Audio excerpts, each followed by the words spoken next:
Hi class, this is session 4, Human Resource Management, Unit 1, Human Resource Policy.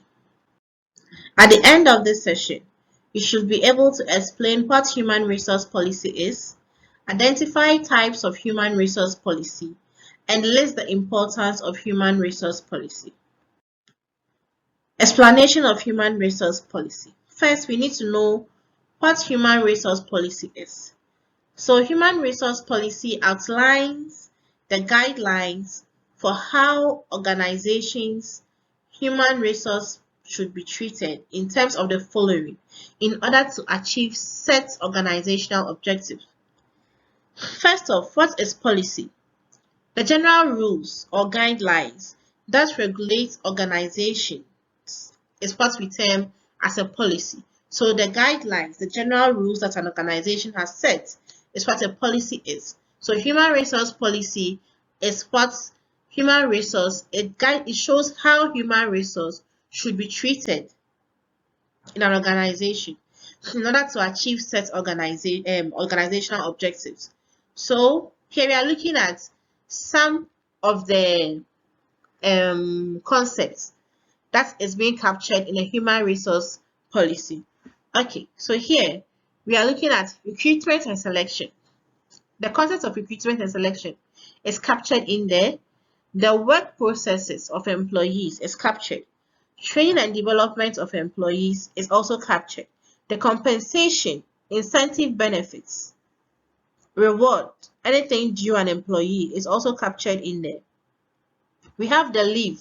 So leave concepts, what employees need to do when they want to go on leave, all those things are captured. How they should be treated, how, when, and how they can go on leave. Termination procedures, promotion, and how the work environment should be for employees are all concepts captured in the human resource policy of every organization. So here you're looking at the types of human resource policy. First, we have advisory policy and mandatory policy. So it's advisory policy versus mandatory policy. So the advisory policy gives a degree of flexibility for the human resource manager in the sense that it allows you to use a bit of your skills, your expertise, your knowledge to contribute to what should be done, and depending on the situation that has happened. So the advisory policy allows a degree of flexibility where the human resource doesn't necessarily need to go by the book. Here he can look at the situation and be like, okay, why don't we per the book? This is how it's supposed to be done. Okay, but looking at what has happened, why don't we go about it this way and that way? And it promotes innovation in the manager. It allows the manager to be innovative about issues, about how to go about certain things that happen in the organization. It promotes a manager's self-initiativeness. It motivates a manager to work effectively to ensure that employees are satisfied. It helps you to consider the emotions, aside other things, the situation in which the whatever conflict has happened, whatever issue arose. But the mandatory policy is more restrictive. That one is solely by the books. We are going to go by the policy, the guideline. What the policy says is what you will do. The second type is the written and formal policy versus unwritten and informal policy. In all, we have 4 types, but we put them against each other so that it will make it easier for us to understand. So we have written and formal policy versus unwritten and informal policy. The written and formal policy is more of a book. The policy is put in a book. It is written, it is formal. We put the policy in a book, it's published. It is what it should be. The unwritten and informal is for competitive decisions. In a situation where you see that your competitors are doing something, competitors here means other people in the same line of work as you are. So an organization, if you produce Pampers, diapers, sorry. So if you produce diapers, let's say Pampers, you need to also look at other competitors, what Proper Diapers is doing, what Hia's Diapers is doing.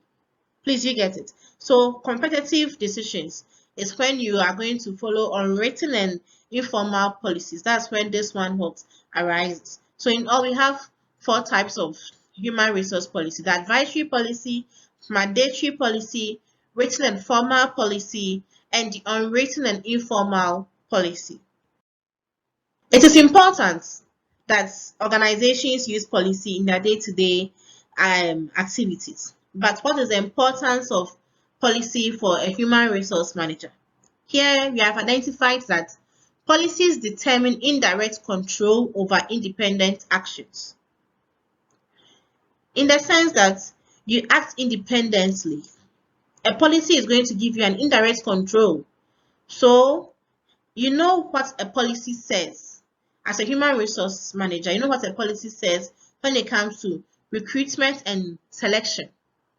So you know what the policy has written down, the steps, the procedures, what you should do to be able to recruit your personnel. So you are working independently. However, these policies are acting as restrictions. They are showing you what you should do. They are giving you the guidelines, showing you what you should do, restricting you as to what not to do. So indirectly, it is controlling your independent actions. Secondly, policies promote uniform handling of similar activities. So with a policy, you know, maybe there is discrimination, the concept of discrimination. The policy states the steps to your organizational policies, has given you the steps how you should treat discrimination. Discrimination comes in so many forms. We have demographic, so let's say sex, the gender or sex. Then we have the race of a person. So they are all captured under discrimination.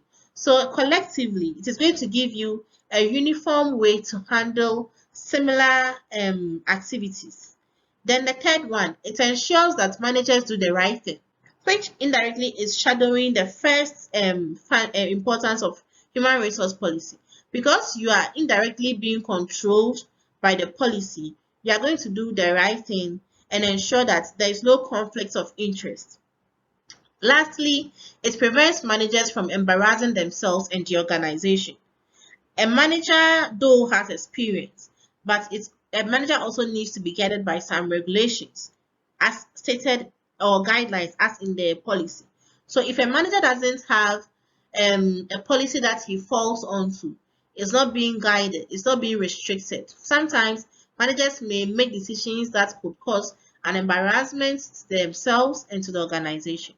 So these are some of the importance of human resource policy. It's not limited. So whatever you know, you can also contribute in class. So at the end of this session, I hope we have learned what human resource policy is, which we are saying is a guideline that states how human resource should be treated in an organization. You've also learned the importance of protecting the organization, managers and employees using guidelines. We've also learned that a policy could be advisory, mandatory, written and formal, unwritten, and informal, which are the types of a human resource policy. Thank you. See you in our next session.